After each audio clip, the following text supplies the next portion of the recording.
Olá, olá, eu estava sumidinha, né? Mas estou de volta, sempre estive por aqui. É que às vezes é necessário ausentar um pouquinho, né? Mas a gente está feliz de estar aqui de volta, o Direito Simples aqui, simples assim, está aqui com vocês sempre, né? Hoje nós vamos conversar, uma conversa leve, uma conversa tranquila, sobre o direito das famílias. Mas olha só, é o direito das famílias num formato totalmente diferente, né? Em formato de contos, né? E quem vai falar disso para nós aqui hoje, para mim, para Tamara... Oi, gente. E para a equipe que está ali com a gente, o Vinícius, aí ela está ali com a gente. E o Otávio também, né? Vai falar para a gente a Ana Flávia Salles, que é a nossa parceira, e Cristiane Simões, que escreveram esta obra aqui. Essa obra aqui, Famílias Reais. E é sobre isso que nós vamos conversar hoje. É o direito das famílias, mas dentro da realidade daquilo que acontece sempre. Então, meninas, Ixi. Não tem problema, sejam bem-vindos. Aí você tira isso, né? Eu falei para não falar boa tarde, lá ia eu falar boa tarde. Repito, ei, meninas? E aí, meninas, sejam bem-vindas. Obrigada, Rosane. Obrigada, Tamara. Um prazer estar aqui novamente com vocês e falar um pouquinho, né, desse livro que a gente escreveu com todo carinho, que reflete um pouquinho do nosso trabalho, 20 anos de advocacia. Então, eu estou aqui com a minha sócia, amiga, a Cristiane, e vou deixar ela se apresentar um pouquinho, falar um pouquinho do nosso livro. Primeiramente, gostaria de agradecer o convite, né? Minha primeira vez aqui no Direito Simples Assim. Já estava ansiosa. Né? Já era para ter vindo. Ana Flávia me falou, topei na hora, porque esse livro foi escrito com muito carinho, né? E foi uma junção de todas as nossas histórias, de toda a nossa vivência durante esses 20 anos de advocacia, né? Então, quando a gente começou lá atrás, né, conhecendo os clientes, conhecendo o direito, a gente nunca imaginava, né, que seria, né, aconteceria esse livro, né, que a gente escreveria esse livro. E foi um prazer muito grande narrar as histórias que nós vivemos. Todo advogado que atua na área da família tem muita história para contar, né? Vale lembrar, pessoal, que elas são professoras, né? Professora universitária. A Ana Flávia é professora de processo civil, inclusive, né? Isso. E advogadas, né? Advogam mesmo, né? Então, assim, a experiência aqui é bem grande. Então, a gente vai começar perguntando o que foi que motivou, né, vocês a produzirem essa obra literária. Pois é.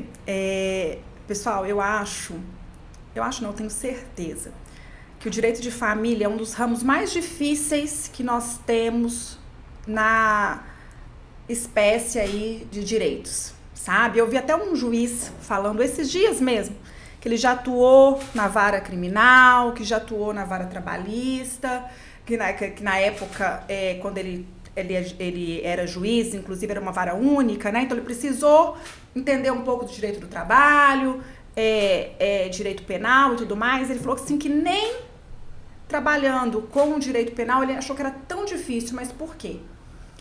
Porque o direito de família, ele trabalha com pessoas. Nós estamos aqui discutindo algo, nós estamos discutindo a vida das pessoas. E é muito difícil quando a pessoa, ela traz pra gente ali o seu a sua história, porque é uma história, porque o direito de família, o que é? É algo que fracassou. E é algo, talvez, mais importante da vida dela, que fracassou, e aí ela precisa de resolver questões objetivas. Tem questões objetivas, são legais, que são extremamente importantes e, abre aspas, fáceis, porque assinar um papel é fácil, tirar o nome de casado é fácil, mas aí dividir o patrimônio talvez seja fácil, mas quando aí envolve sentimento, emocional, né? Filhos, aí nós temos aí um grande desafio. Não falo que é problema, é um grande desafio. Eu até brinco lá no escritório que trabalhar com o direito das famílias, né, é você, além de ser advogado, você ser psicólogo. Porque você está trabalhando também com a dor das pessoas. Sim. Né? É igual você falou, chegou num nível que determinadas relações, pelo menos naquele objetivo, fracassaram. Então, além de você trabalhar com o aspecto legal objetivo, você também tem que lidar com os aspectos emocionais que influem diretamente no curso do processo. E aí a gente vai trabalhar aí com uma questão legal, né? Vamos dizer assim, é possível, às vezes, trabalhar com uma questão consensual, onde as partes ali conseguem conversar e chegar no acordo, ou, na maioria das vezes, com uma questão litigiosa, onde o pessoal vem para a briga mesmo. Isso. Porque quer, no processo, descontar as frustrações dele. Das relações. Como você disse, né? Desculpa. Pode falar, É o que a gente chama de humanização mesmo, né? No atendimento, né? Porque tudo começa no atendimento. Naquela ligação que o cliente faz, nossa, quero me divorciar, não sei por onde começar, né? Então, toda essa humanização, né, que está por trás, ela é muito importante. Por quê? Porque é ali que a gente vai conhecer o cliente, vai desenhar a estratégia, né, que nós vamos adotar. E mais do que isso, né, Ana? A gente vai atuar nessa parte psicológica também. Porque muitas vezes o cliente está tão nervoso que ele não consegue nem dizer para a gente o que ele quer. Né? Eu quero me divorciar, mas tem filhos? Não tem? O que eu faço? Eu tô com meu filho hoje, mas eu não quero deixar meu filho com o pai amanhã. E as coisas não funcionam dessa forma, né? Então, a gente começa a desenhar, né, todo um contexto para que as partes tenham um mínimo, né, de consenso ali, especialmente quando tem filhos, né, envolvidos na relação. As relações são difíceis. Exatamente, Quando chega no escritório, o avião já está embicado, ou já caiu, né? Já. E o que acontece? O que a gente tem percebido? Que não muito raro, o cliente ele quer ser acolhido. Eles precisam desse acolhimento. Ele precisa desse acolhimento. A gente teve situações em nosso escritório, que de uma certa forma foi levado aí para o nosso livro, de uma cliente nossa, que ela chegou arrasada. Uma mulher maravilhosa. Você via que era uma mulher forte, uma mulher de fibra. E que, com uma filha. E o fim do casamento a destruiu. Ela queria ouvir o quê? Você é maravilhosa. Porque ela é. Você consegue se reestruturar. Vamos procurar um trabalho? Tem 20 anos que eu não estou no mercado, ainda é tempo, você é jovem. Vamos, porque isso vai ser bom. Não é só para uma questão de dependência, é uma questão para você se sentir forte. Hoje, ela está no mercado de trabalho, já está uma excelente profissional. Foi promovida, inclusive, porque eles contam pra gente. O divórcio já acabou tem 1 ano, né? E ela conta pra gente, olha, eu fui promovida, aconteceu tudo isso, gente, agradeço muito a vocês. Por quê? Porque ela queria ser ouvida. A dor dela. E mais do que isso, quando a gente pega essa dor e, de certa forma, a gente leva pro processo, parece que há um alívio tão grande, falando assim, exatamente isso que eu falei, vocês colocaram no papel. Parece que o desabafo foi. Colocou no papel ali, a gente teve uma cliente recente agora, que falou assim com a gente, vocês escreveram exatamente aquilo que aconteceu comigo. Vocês colocaram no papel da forma como deveria ser feito, exata como como eu descrevi para vocês. Então, a gente vê o que é um alívio para elas, sabe? E tira aquela dor, né, Ana? Isso. E a dor foi pro papel. Foi. Então tá lá. Tá ali. Né? Com vocês, confio em vocês, a minha dor tá ali. Tá ali em algum lugar, né? não está em mim mais. Não está em mim mais. E como é que vocês aí fizeram, né, a construção dessa ponte aí, né, unindo o que no livro, né, tá como ficção, embora seja baseado em fatos reais, Sim. né, com essa questão emocional e a parte técnica jurídica. Você quer falar ou eu falo? Pode falar. Pode ir? Pode falar. O que acontece? O direito de família, a Tamara está me dizendo aqui que vocês trabalham muito com direito de família no escritório de vocês também, eu sei disso, né? Só reforçando aqui. Muitas das vezes, a gente também mexe com a gente. Não dá para falar que a pessoa te conta um caso e ela vai te trazendo algumas coisas ali no decorrer do processo. A gente fica chateada, a gente fica também brava. Não tem como não ter empatia, né? Não tem A gente como se não envolve, ter. né? A gente se envolve com tudo. E no se envolver, e várias histórias, a gente ficava assim, nossa, isso aqui é uma história. Eu e a Cristiane o tempo todo assim, nossa, Cris, olha isso aqui, gente, isso aqui, vê se pode uma coisa dessa. E a gente ficou pensando nisso, sabe? Não, a gente podia escrever, contar, fazer fazer esses contos, e a gente começou a rascunhar isso num papel, né? Olha, vamos ver esse caso aqui assim, assim. E eu, pensando lá no acadêmico, né? Eu falei, olha, não basta só o caso. Então, a gente tem que colocar aqui no finalzinho do livro quais são aqui as questões jurídicas e o que a gente aprende com esse caso.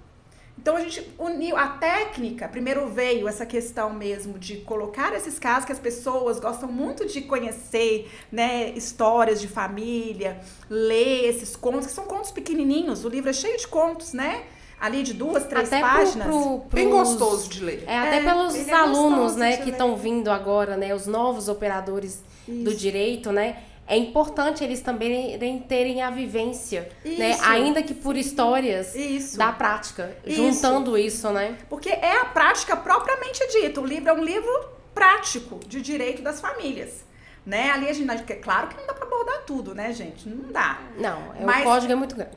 Não dá para abordar tudo. Mas ali a gente traz questões sobre guarda, alimentos, divórcio, medida protetiva, alienação parental. A gente trata vários assuntos ali. E por que não fazer esse link também para o profissional do direito, né? Então, a história veio disso, da gente ter essas escutas ao longo de todos esses anos. Tem algumas histórias aí que não são nossas, que a gente não vivenciou, colegas que contaram, algumas que a gente viu no jornal, né? E aí que impactaram, tudo mais, a gente também colocou. Os nomes que estão ali não Tudo são fictícios, todos fictícios. Tudo. As histórias também, nenhuma é idêntica. A gente sempre mudou ali, sabe? Pegou todo um o gancho, contexto. né? Pegava um ganchozinho e inventava Desenvolvia. outras coisas, desenvolvia outras histórias. Agora me conta aqui, meninas, quando que vocês perceberam que muito dessas histórias que a gente, né, trabalha aí, lidar aí diariamente, elas se repetem? Os personagens são diferentes, mas as histórias são bem semelhantes. Me conta aqui, porque tem dia que a gente fica assim, não, mas é igual o caso do fulano. Não tem como. Elas não são idênticas. Não, né? sim. As histórias não Assemelham-se, né? são semelhantes, são muito semelhantes. A gente começou a perceber no decorrer mesmo, né, da nossa carreira, né, assim, muito divórcio consensual e muito divórcio litigioso também, porque, como a gente diz, né, o carro-chefe é o divórcio, né, menos curatela, mais guarda também.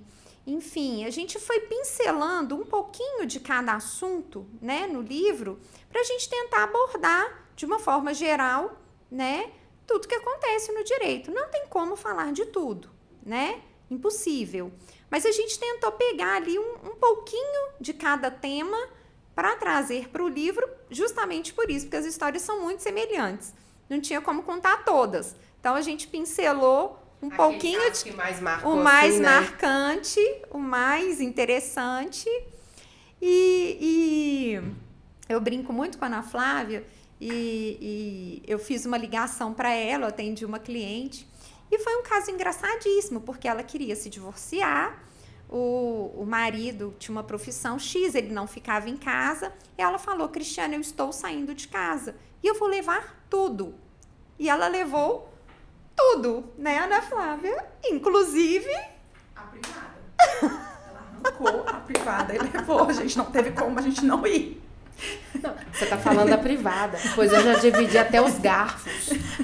3 para um, 3 para outro. Teve assim, esses dias, muito recente, a Cristiane me manda uma petição, bem assim, eu falei, ô Cris. Isso aí é muito comum. A gente divide até os garfos. A gente tá rindo aqui, né? Mas é assim. Mas tem situações cômicas. Tem, uai, teve um divórcio que um ficou com as fotos e o outro ficou com os porta-retratos.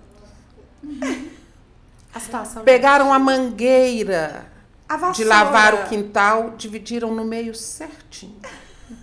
Eu mandei pra Ana Flávia a vassoura. A E o vassoura, sabão aí em colocou pó. assim, leite, caixinhas de leite. Eu falei assim, será que a Cristiane tá falando de alimentos, gente? Eu perdi aqui na leitura, porque pode ser, né? Leite. Aí eu liguei pra ela, falei, o que tá acontecendo aqui? Você fez uma lista de compra e colocou aqui? Ela falou assim, não, é porque ele quer assim.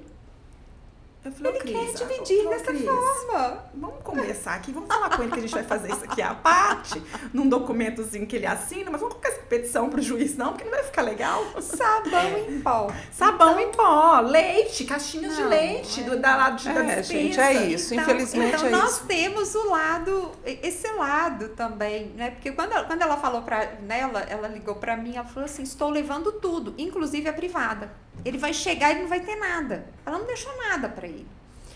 Então, assim, são situações também que pegam a gente de surpresa, né? É. Só, Ana Flávia, muita gente que não conhece bem a terminologia jurídica tem muito medo da palavra divórcio litigioso, né? Eu queria que você explicasse quando é que o divórcio ele é consensual, para quem está assistindo a gente, e quando é que ele é litigioso. Perfeito. O divórcio consensual, ele acontece quando há o quê? Um acordo entre as partes em relação a tudo, né? Então, eu tenho acordo em relação a patrimônio, se tiver filhos, a guarda dos filhos, pensão alimentícia. Então, eu tenho um acordo em relação a tudo. A todos os pontos. A todos os pontos do Engraçado divórcio. você mencionar esses pontos do divórcio, porque muita gente, quando fala assim, eu quero me divorciar, ela só acha que é tipo assim, é desquitar, é largar ou o sujeito ou a mulher. Não. Mas quando tem, né, tem patrimônio em conjunto, porque casou ali num regime, tem também a questão dos filhos, se houver. Então, como é que vai ficar? A questão da convivência, a questão da residência fixa, os alimentos para prover a subsistência. E aí, quando você começa a tocar nesses pontos... Aí o negócio muda. Exatamente. Aí o negócio muda. O litigioso, ele acontece acontece quando, melhor dizendo? Acontece quando eu tenho esses pontos e as partes o quê? Divergem. A divisão não pode ser assim, eu não concordo da guarda ser dessa forma, eu quero um regime de convivência diferenciado. Então, aí eu tenho o divórcio litigioso. Eu quero aquele bem, mas aquele bem não é seu, é meu. Exatamente. E aí, eu queria pegar essa ponte aqui, que eu e a Cristiane, a gente está conversando muito sobre isso nos últimos dias. Sabe, gente? É um ponto até de alerta mesmo. E até de falar um pouco de um olhar diferente. Como nós estamos falando aqui, o direito de família, ele versa sobre o quê? Ele trabalha com o quê? Com vidas. Sim. Com vidas. E não muito raro, as pessoas querem briga. E o que a briga faz num caso de divórcio? É eu pegar a minha vida e colocar na mão do juiz para ele decidir. Olha o perigo disso. Isso é muito perigoso. Por quê? Porque o juiz não me conhece. Não conhece a rotina dos meus filhos. Não conhece como sou eu nas 4 paredes da minha casa. Não sabe como que é o meu marido. E o que a gente tem visto hoje, gente, o futuro do direito das famílias é a mediação. Isso não quer dizer que eu vou perder. Exatamente. Eu não vou perder. Eles ficam muito numa questão de, né, quem ganha e quem perde. Na verdade, não tem isso. Não tem isso. Sabe por quê, Tamara? Porque o que a gente vê, Rô, é que com o litígio, um processo que vai durar 5 anos, lá na frente não mudaria muito o que a gente conseguiria aqui atrás, ó, numa mediação. Só que aí já passou esse tempo todo de tempo processual, desgaste mental, sabe? Patrimônio, às vezes depreciando. Patrimônio depreciando, briga. Gente, a mediação é o caminho. É o caminho. Sim. E às vezes, não muito raro, gente, nossos colegas, eles não querem. Os nossos colegas entram na frente dos seus clientes e não permitem. Nós tivemos um caso que a advogada não me deixou falar com a parte contrária numa audiência de conciliação. Falei, deixa eu falar o que eu quero oferecer para vocês. Não tem acordo, não tem acordo. E gritava. Falei, mas deixa eu falar. E tudo que a gente estava oferecendo era o que ela estava pedindo na inicial. Inclusive, não teve acordo. Inclusive, era até superior ao pedido, isso. Né? O marido estava, inclusive, oferecendo um valor a mais. Ela não quis ouvir, não deixou a cliente dela. Na hora que a cliente dela queria, ela ia falar, porque a gente percebeu que a cliente queria, ela não deixou, ela entrou na frente e não permitiu. Ok, nós estamos agora num litigioso. Pra Sem quê? necessidade. Pro juiz chegar lá na frente e a decisão vai ser pior pra ela. Infelizmente, a decisão vai ser pior pra ela. Então, é o futuro. Gente, vamos sentar. Passa pela conscientização da própria classe, né? Da própria classe. E outra, vamos nós resolvermos os nossos problemas. Direito de família é problema pessoal. Vamos pensar. Direito de família é problema pessoal. Problema pessoal eu resolvo onde? Dentro da minha casa. E tem essa questão também de levar para os filhos essa frustração do casamento, essa frustração do divórcio e descontar nos filhos. Inclusive gerando a questão da alienação parental. Alienação parental e um desgaste enorme. Porque quando um pai não consegue pegar um filho, a mãe não consegue pegar um filho, gente, aquilo, assim, acaba com a pessoa. Aquelas né? crianças Destrói às vezes ficam órfãs as pessoas de pais e mães vivos, né? Exatamente. E engraçado que a gente tem percebido também uma mudança nesse aspecto, né? Porque geralmente se tem a residência fixa, né, materna, principalmente quando a gente está falando de menores, né, pequenos e tal. E os pais cada vez mais eles querem participar. Eles querem ser pais e não pais de final de semana. Então, como que é a percepção de vocês nessa mudança? Porque a gente tem percebido esse caminho. Porque pai é pai, gente. E aí, muitas vezes, a gente tem que ir para a justiça para brigar para o pai poder participar. E é exatamente isso. A gente tem visto isso de uma forma muito crescente, tem aparecido no nosso escritório, né, Cris? Sim. Muito crescente. Porque a gente, vamos pensar, tudo mudou. Antigamente, as pessoas tinham 10 filhos. Aí tinham os filhos, cresciam, estava tudo largado e tudo mais. A geração dos nossos pais já era essa. A nossa geração, já é a geração de pais que tem menos filhos, tem 3 filhos, 2 filhos, é essa geração. E essa nova geração, quantos filhos os pais têm? É 1, no máximo 2. Os filhos hoje, eles são muito desejados. Eles são planejados, eu quero ser mãe, eu quero ser pai. E a relação mudou. A mulher trabalha e o homem trabalha. Então, o homem hoje tem desenvolvido um papel dentro de casa como a mulher. É um homem que ajuda nos deveres de casa, ajuda nas atividades domésticas, leva na escola, busca na escola. E por que então com a separação vai mudar? Então é isso que eles colocam pra gente. Eu tive um cliente que falou assim pra mim, eu quero ser pai. Me deixa ser pai. Eu tô separando, Eu né? amo O que a gente minha tá, filha. o que a gente tá terminando aqui é o laço conjugal. Sim. E não o laço filial, né? Isso, e a gente tem percebido isso de uma forma muito crescente. Então, o pai hoje, ele não quer pegar a criança de 15 em 15 dias. Ele quer pernoites semanais. Quando ele não quer normal. que o lar de referência seja o lar dele. Quando ele não quer isso. E a gente tem visto um movimento que eles estão conseguindo. Não porque a mãe é uma má mãe. De É forma porque, nenhuma. às vezes, a rotina da criança, ela ficava mais com o pai. Por que eu vou mudar isso? Não tem necessidade de mudar isso. Então, é isso que a gente tem percebido, sabe? De uma forma muito crescente, os pais querendo exercer o seu papel de uma forma mais incisiva mesmo, sabe? Mais efetiva, participativo. mais participativa. Não, Isso. e Só um minutinho, Tamara. De outro lado, nós temos também mães que querem que o pai seja pai. Exatamente. E ele é que não quer. Isso, temos Sim. também. Rô, 80, eu acho que 70% tá nessa situação aí que ainda que você continua a disse, maioria, né? Isso. Ainda continua a maioria. Isso tudo que a gente está dizendo aqui, né, dos pais participativos, dos pais que querem ser pais, é uma minoria. Ainda é uma minoria.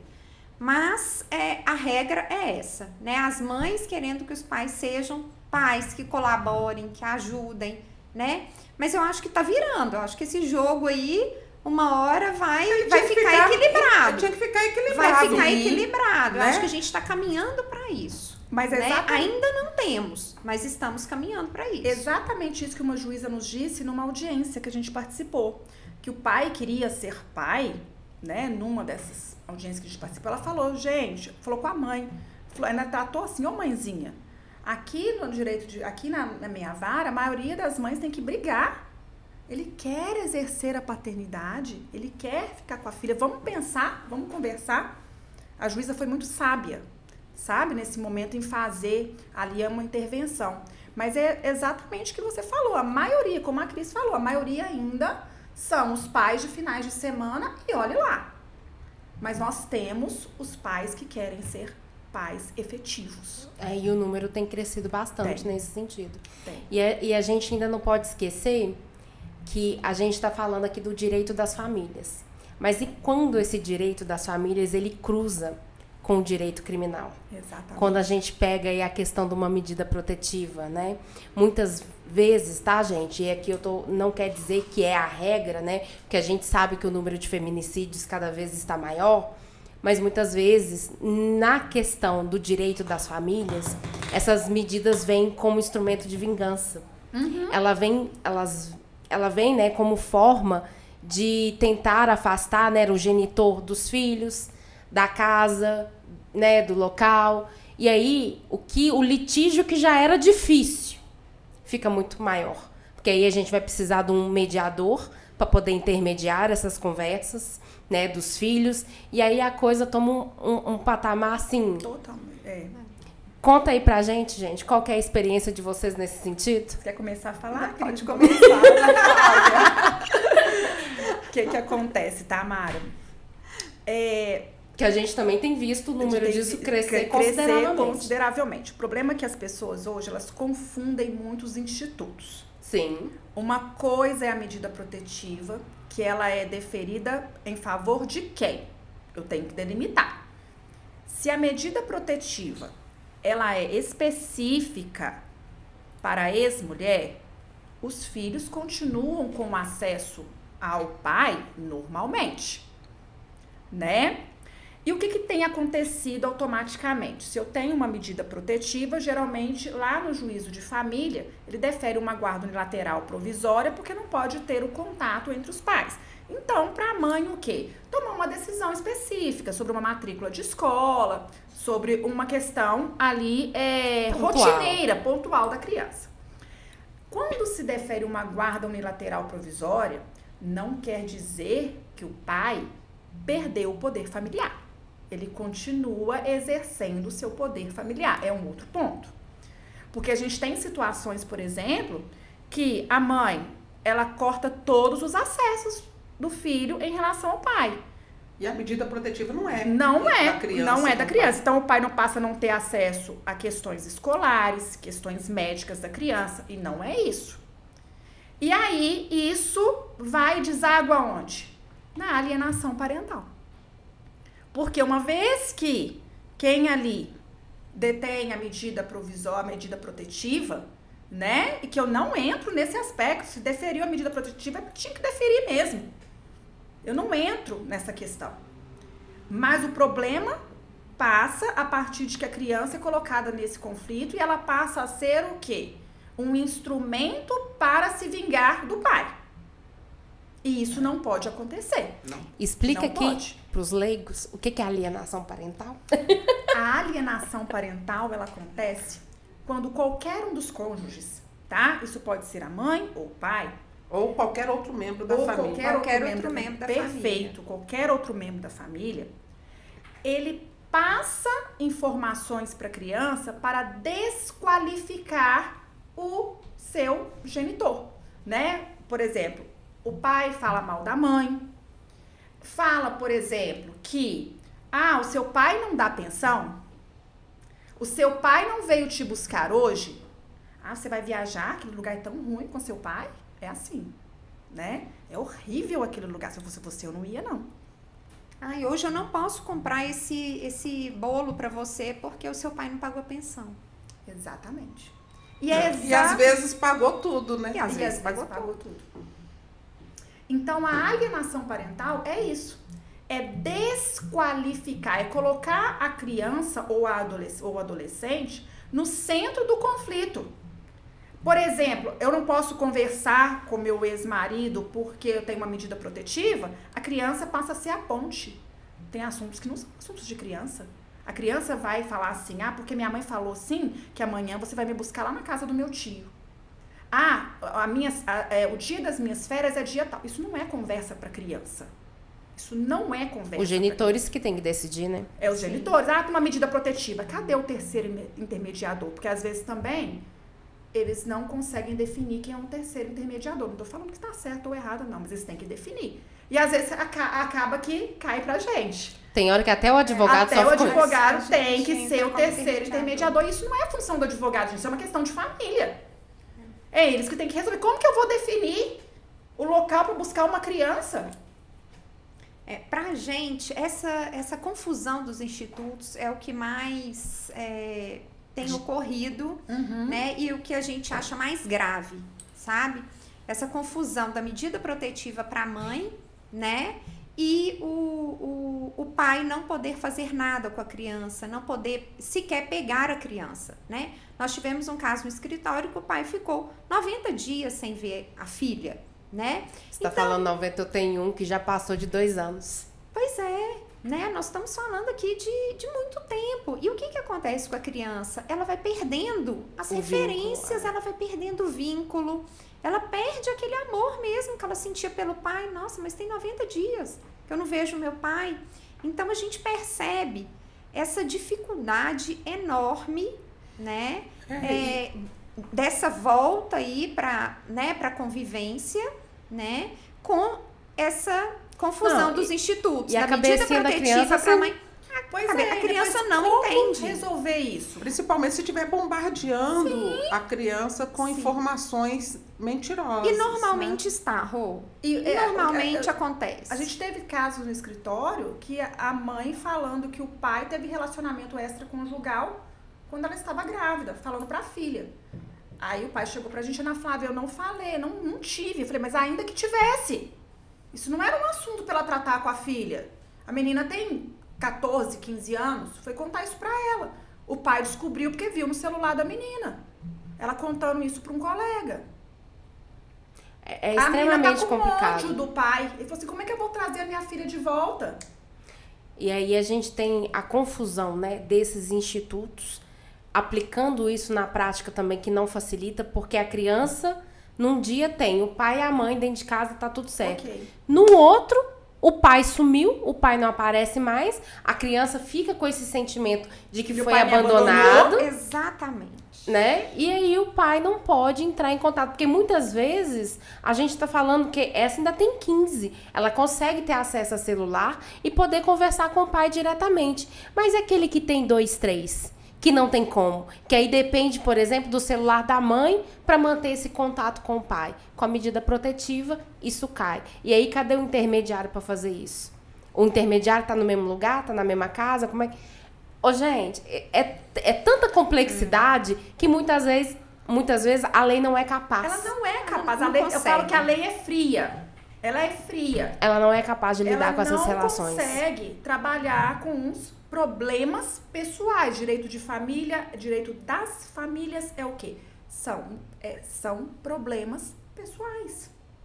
São problemas Exatamente. pessoais, gente. E Querido, muitas vezes, gente, uma simples conversa resolveria. Uma simples conversa. colocar Você os pingos nos pode. is. Temos também no escritório, vocês devem ter também, a troca de final de semana.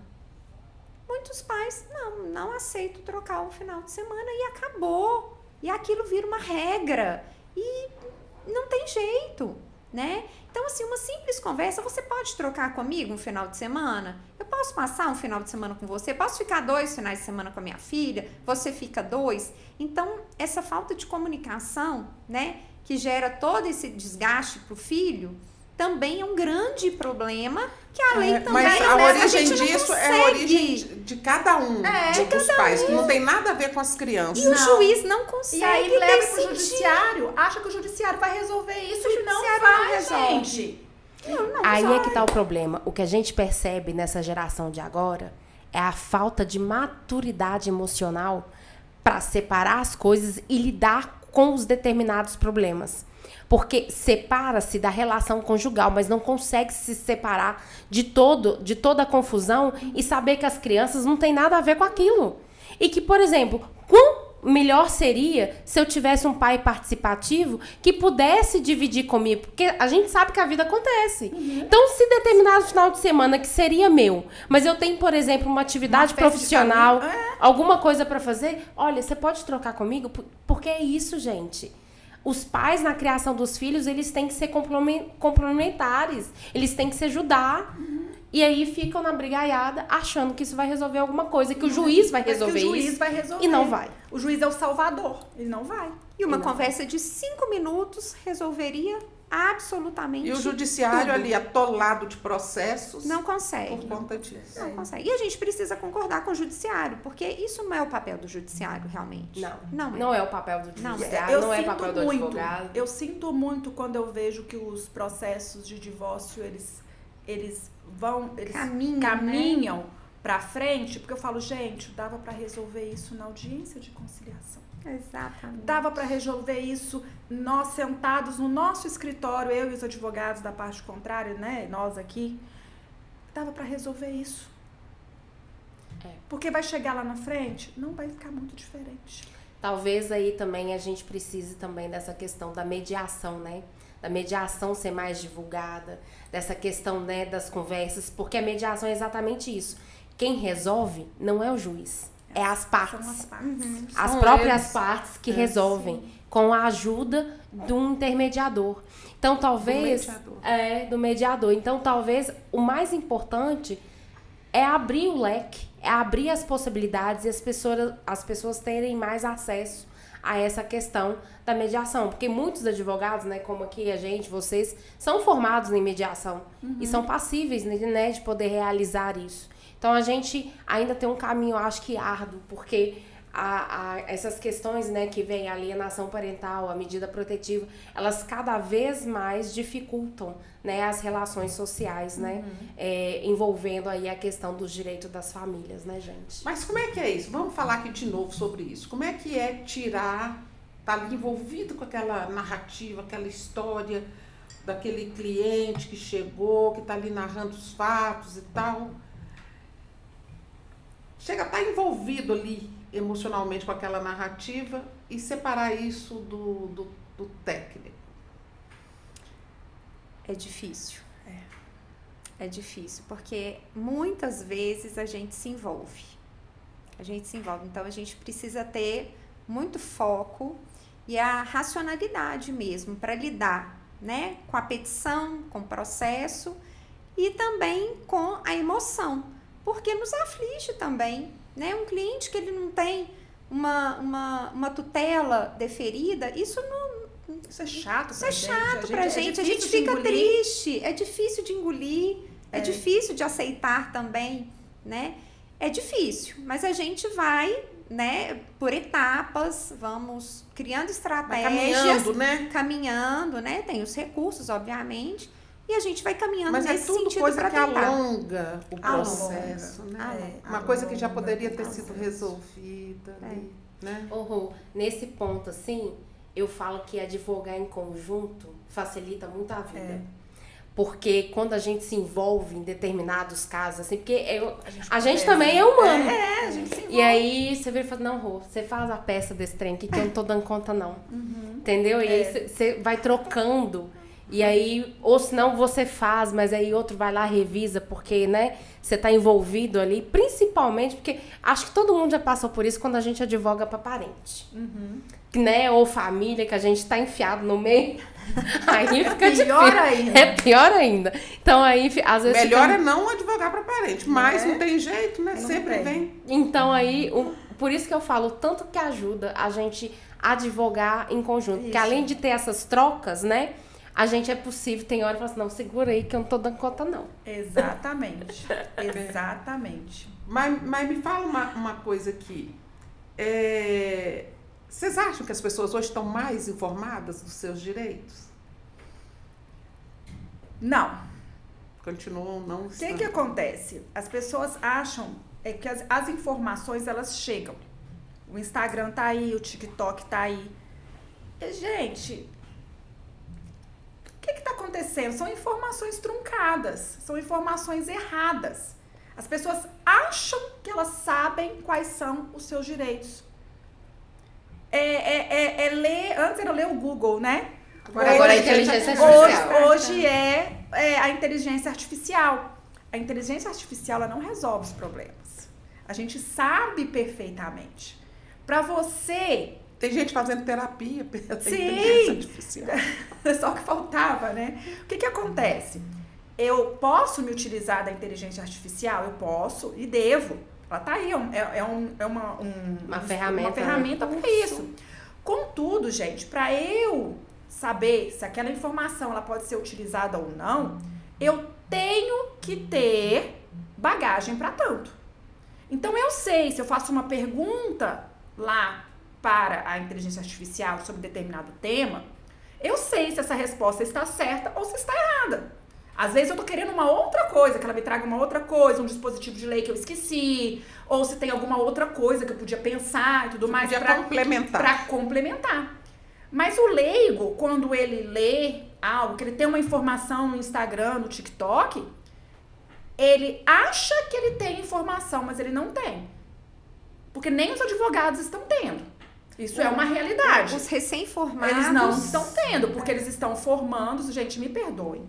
Mas não é a regra. Não é a regra. Botou a boca no trombone. Me perdoe. É a geração ali... É a geração formada no chat, é a geração formada no TikTok, porque não pega um livro para ler e confia 100%. Por isso que a gente tem jurisprudência fake nas petições. Nós temos petições de inteligência artificial horríveis, porque a gente pega. Peguei uma petição recentemente aí de 30 e tantas páginas, tudo repetitivo. A pessoa nem leu o que a inteligência artificial fez. Nem leu. E colocou lá no processo. E isso já está gerando multa para parte litigante para o advogado. Isso, ofício para o OAB e além tudo mais. É. Então, assim, informação não, Tamarão, Rô, não estão. Ana elas Flávia, têm acesso. nós somos da geração empurrando o carrinho no fórum, né, Ana Flávia? Empurrando o carrinho no fórum, ir ao fórum, fazer carga em processo. Pegando os carga, camalhaços, né? Nós somos a geração que lia livros. Às vezes eu fui coordenadora, gente. Aluno chegava pra mim, o professor é ruim. Aí você pergunta assim, qual livro você está lendo? Nenhum. Eu falei, mas aí você não tem como argumentar comigo, porque quando eu leio um livro, aí eu posso falar assim, o professor é muito ruim, porque tudo que ele tá falando tá contrário aqui. Ou ele é muito bom. Nossa, tem uma coisa complexa que eu li aqui, ele me explicou e é demais. Mas não lê um livro. Difícil. Ô, gente, vocês acreditam que o nosso tempo? Eu ia falar mais. A gente começa, né, nessa falação e é tanto caso que a gente tem, tanta coisa para passar, mas a gente pode fazer isso mais vezes, né? De reunir para conversar sobre os casos que a gente recebe Emblemáticos. no escritório, de todas as áreas, de sucessão, que também dá muita confusão, né? E, enfim, a gente pode falar de várias coisas aqui. Parte do direito que não dá confusão quase. Então, o que vocês querem Não tem. deixar aí pro público pra gente encerrar aqui? Podem falar também os redes. contatos, as redes de vocês. Bom, pessoal, agradecer mesmo a oportunidade de estar aqui falando um pouquinho sobre nós, sobre o livro, né? O livro aí, Famílias Reais, qual dessas histórias E é tem a também sua? um outro aqui, né? E tem Juizados um outro Especiais. meu aqui, que esse já é específico para, né, quem é formado em Direito, quem é estudante, que é o livro sobre juizados especiais. O meu Instagram é deixa eu lembrar. Tá vendo? Eu não sou dessa geração. Eu acho. Não, tá. @advogada Ana Flávia Salles. O da Cris é qual, Cris? É Cris TH Simões. Cris TH Simões é o Instagram. Gente, vocês estão bugando, pelo amor de Deus. E hoje tá todo mundo bugando. Não, minha filha, esse E negócio não é o do comigo. nosso escritório é Salles e Simões. Muito Das bem. nossas. Vou aproveitar e vou fazer propaganda do nosso também, né, Rô?